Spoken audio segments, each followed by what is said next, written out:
Thanks for joining us. I'm Kim Christensen. I'm Kyle Clark. The merger between the parent companies of King Soopers and Safeway is on hold tonight. There's a lawsuit against that deal here in Colorado, but it was judges in 2 other states that blocked it today. 9 News reporter Janelle Finch is in Denver. And Janelle, tell us what happens next to the King Soopers stores that would have been affected. Kim, Kyle, 91 grocery stores in Colorado could have been sold in this merger, but these judicial blocks may save those stores, and unions say those jobs. The business deal between 2 grocery store giants has hit a giant snag. Right. Whitney Traylor, 9 News legal expert, says for the merger to go through, it likely would have needed to succeed in every state. But judges in Oregon and Washington ruled against it. Could the merger still go through? Yes. This is a major hurdle, though, in terms of the grocery stores. At the height of the merger's potential, consumers had questions. Hey, if you merge, am I going to have less stores? Is it going to be more expensive? Am I going to have customer service?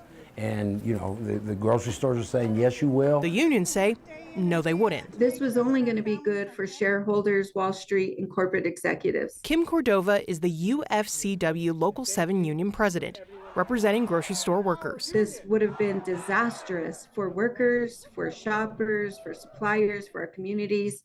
And we're so happy that both rulings were in favor of blocking this proposed mega merger. The 2 companies have spent $1 billion on legal fees associated with the merger. Cordova says that money should have been reinvested into the stores. Who's paying for it? The consumer, paying higher prices. You're seeing departments close down early, empty shelves, because they're reducing staffing to pay for this merger. And so the consumer was about to pay for it too. In a statement, Kroger said in part it planned to put billions into lower prices, higher wages, and improvement in Albertsons stores in the merger. With that on pause, the company is currently reviewing its options. Colorado's Democratic Attorney General has argued in court that this deal would have driven up prices for consumers, and based on the decision made by these 2 other judges, it's clear he wasn't alone in his thinking. Live in Denver, Janelle Finch, 9 News. Thank you, Janelle. A wildland fire that started in Clear Creek County today is out. The sheriff's office says got going off of Alvarado Road in Empire about 4:15 this afternoon when high winds knocked down a power line. Fire crews had to close that road in both directions as they worked to put out the flames. The road reopened once Excel is finished up making the repairs. Those winds were tough today, Kathy. It kicked in about lunchtime, I think. And still going strong out there tonight, Kim, so I'm glad they've got that blaze under control. Fire season is year-round, as we all know, here in Colorado. Hard to believe after the storm that brought the light snow last night that we're talking about a fire. But tonight it's all about the wind. Gusty winds out of the west and northwest. We've been watching the flags outside the station here. The roads are a whole lot better than they were 24 hours ago. Temperatures hovering right about the freezing mark at this hour, 33 degrees. But it is extremely windy over the higher pass areas, west to northwest winds, not translating all the way down to the surface, but I've heard from folks just outside the studio here that it's pretty blustery even in downtown Denver. This is the pressure gradient that's so tight between the departing storm and high pressure coming in to bring us a warmer weather pattern that will last a few days. There's another storm on the horizon. This one will bring more snow to the mountains on Thursday. But for tonight, all of the cold and snow is shifting east away from Colorado. All the winter weather and travel advisories have canceled out, so other than a few clouds drifting in tonight and tomorrow, a calm 24 hours. Coming up, I'll have your extended forecast in detail.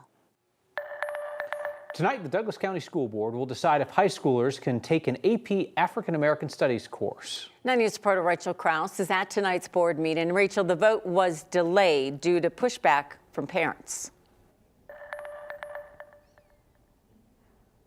Yeah, and nearly everyone who spoke about this tonight is calling on the board to take action and approve the course, questioning what their problem with the curriculum was in the first place. Last month, the board voted to delay approving an AP African American Studies course after pushback from some in the community questioning its content. The course itself is elective, so students would not have to take it. Other districts around the area already teach it, including Cherry Creek Schools and Denver Public Schools. But in other districts, the course has been politicized with false claims that it teaches critical race theory and pushes an agenda. Tonight, while some repeated those false claims about the content, nearly everybody here supported the course, including a teacher who says the students have been requesting this for years. Unfortunately, those original students who came to me 2 years ago have already graduated, but every year since those first 2 students approached me, I have had students come to me and say, can we get AP African American Studies at our school? I am hopeful that this is the year the course finally happens for our Douglas County students. 9 News equity expert Rosemarie Allen says she's disappointed that people in Douglas County would push back on a course that teaches African American history, and with it, American history. Should not take out parts of our history that we don't like. We should not separate Black history from American history. We should talk about it so that we can then determine how to move forward in our country.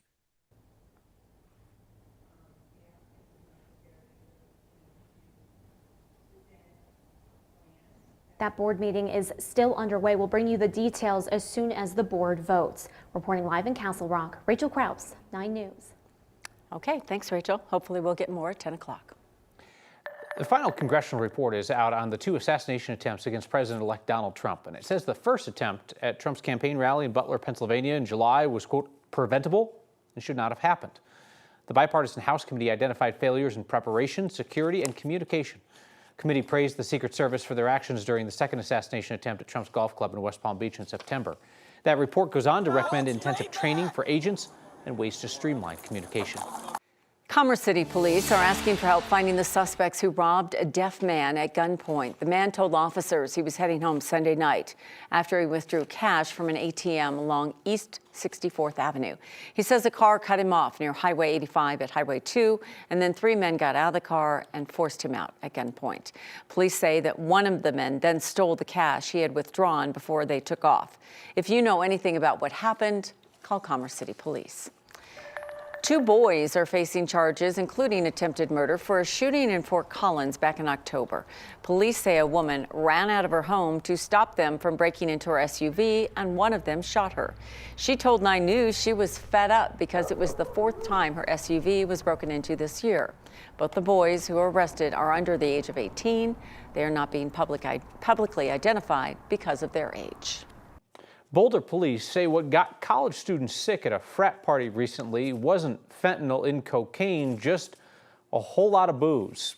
Police were called to the Kappa Sigma house Saturday night for reports of several men who might be overdosing. They say 5 men were treated either at the home or at the hospital, including some treated with Narcan. We should mention Narcan doesn't harm somebody if they haven't taken fentanyl.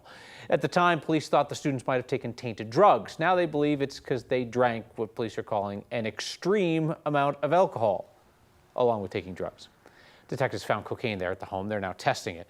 They've not made any arrests. Police say one of the men is still in the hospital. They haven't said how he's doing. We are just weeks away from the rollout of Colorado's psilocybin therapy program after voters narrowly voted to legalize mushroom therapy in 2022. Tonight, we're learning more about the plan. The healing centers will have to be at least 1,000 feet away from schools and daycare facilities in Denver. That's the lowest limit allowed by the state. Mushroom products and therapy services won't be allowed on billboards or any form of outdoor advertising. City staff says they'll place an emphasis on education and enforcement, but some groups are concerned about the potential for psychedelics to fall into the wrong hands. People just need to be educated about the dangers. Parents need to start talking to their kids now as yet another substance comes on board. City Council is expected to review these recommendations in the next 2 months before the first healing centers open next summer. Georgetown does not have a single police officer anymore, so the Clear Creek County Sheriff's Office is stepping in to cover patrols. County commissioners approved that setup today. The Sheriff's Office says the police department doesn't have any officers left after a series of resignations following the shooting death of Christian Glass. The Sheriff's Office is based in Georgetown and already provides some services in town. Deputies will now patrol 3 days a week, and they will bill the town for each after-hours 911 call that they go to on the other 4 days a week. CDOT crews are working on a big construction project on I-70 in the mountains, which means they get to blow things up. Fire in the hole.